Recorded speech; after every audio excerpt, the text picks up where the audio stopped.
बुरहानपुर विधानसभा चुनाव में इस बार बहुत ही अलग अलग तरीके से सभी पार्टियों के विरोध के स्वर उभर रहे हैं। जहां भाजपा की एक तरफ पूर्व कैबिनेट मंत्री अर्चना चिटनीस को भाजपा का प्रत्याशी बनाए जाने के बाद भाजपा के पूर्व प्रदेश अध्यक्ष नंद कुमार सिंह चौहान के बेटे हर्षवर्धन सिंह चौहान ने बगावत कर निर्दलीय चुनाव लड़ने की घोषणा कर दी।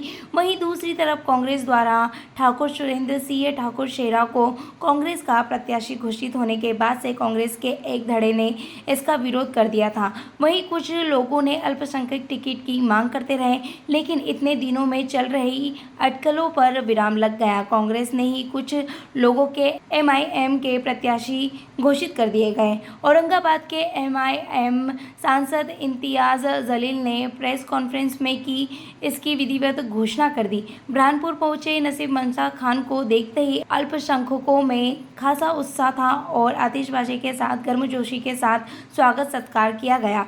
अब देखने की बात है कि बुरहानपुर विधानसभा क्षेत्र में वोट किस तरफ करवट लेकर बैठता है।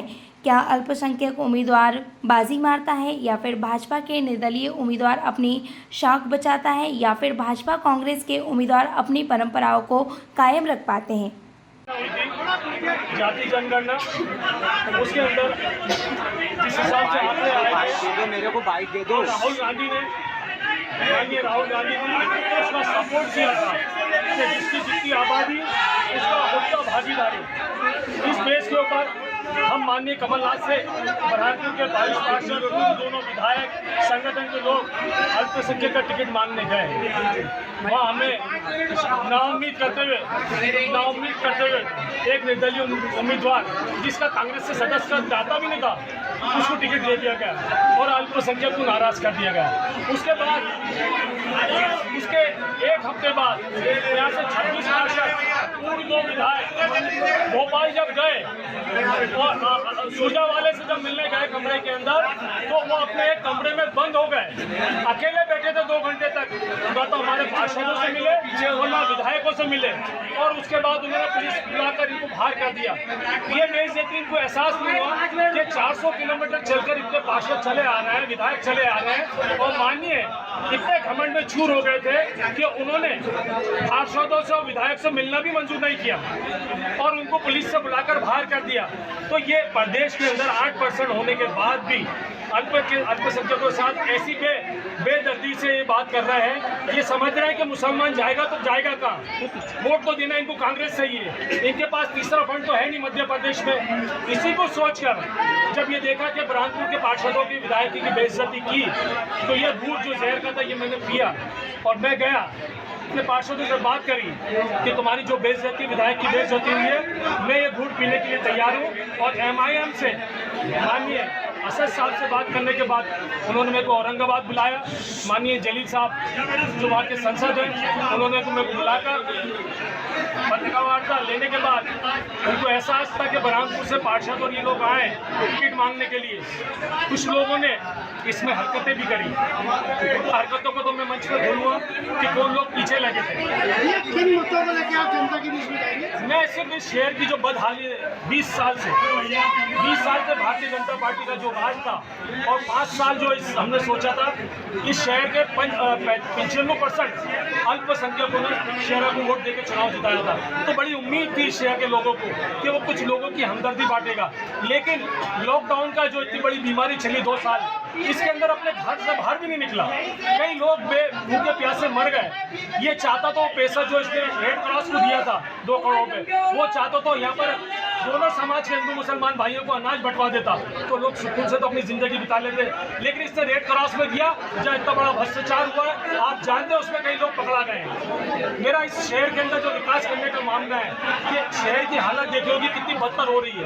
यहाँ रोड खुदे हुए हैं, यहाँ पर यह हालत हो रही है कि गंदगी के आप 28 से 30 वार्ड इतने गंदे हो कि आप से उसमें भी नहीं सकते। हम ये जानना चाहते हैं कि कांग्रेस यहाँ का जो मतदाता है कांग्रेस को सबक सिखाएंगा? बिल्कुल सिखाएगा। इसके पहले उन्होंने सिखाया था सुरेंद्र सिंह को जिताकर। मेरा एक ही मानना है, बार बार बोल के मिल्लत की बात करते हैं। सुरेंद्र सिंह जीता तो मिल्लत की वजह से जीता था ना, वो तो सुरेंद्र सिंह था, वो तो मिल्लत का था ही नहीं। लेकिन मुसलमानों ने उसको वोट देकर जिताया। आज मुसलमानों की बारी आई है कि उनकी मांग कौन उठाएगा।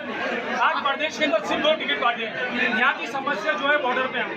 आप अपनी जीत के प्रति कितने आश्वस्त हैं? 100% दोनों समाज के शहर के दोनों समाज से पूरी उम्मीद है। वो अपने को मेरा भाई बेटा मानते हैं। मैं शहर के विकास के लिए घर से निकला हूँ और मैं अपनी राजनीति दांव पे लगा के निकला हूँ। इसलिए लिखा हूँ कि शहर का मुझे विकास करना है और लोगों की मदद करना है। थैंक यू भैया। खबर में अधिक जानकारी के लिए हमारे साथ जुड़ गए हैं हमारे संवाददाता महेंद्र जी मालविया। मालविया जी, बताइए क्या है पूरा मामला। जी मैम, जैसे बुरहानपुर और नेपानगर विधानसभा क्षेत्र में कांग्रेस और बीजेपी दोनों पार्टियों में बगावत की बहुत ज्यादा दिलचस्पी लग रही है। अच्छा। पहले तो कांग्रेस तरफ से जो बुरहानपुर विधानसभा से कांग्रेस के जो प्रत्याशी थे जी जी उनके खिलाफ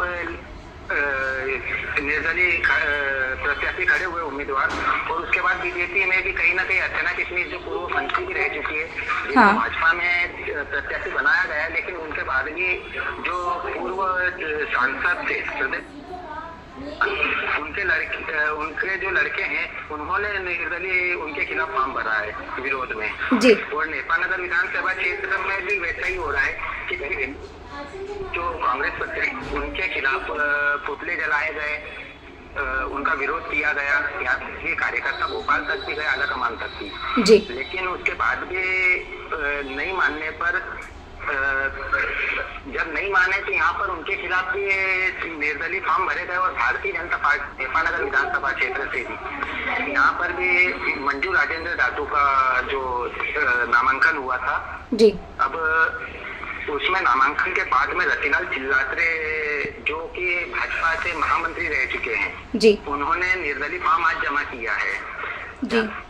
और इसी में कहीं न कहीं आपस की तकरार में अभी जिन कार्यकर्ताओं को कांग्रेस से टिकट नहीं मिला था तो उन्हीं कार्यकर्ताओं को MIM जो पार्टी है, हाँ। अल्पसंख्यक समाज पूरा एकत्रित होकर MIM पार्टी को सपोर्ट कर रहा है, जिसमें कहीं ना कहीं दोनों पार्टियों में, दोनों विधानसभाओं में दोनों पार्टियों का नुकसान हो सकता है, ये अनुमानित है। जी जी, जानकारी के लिए धन्यवाद।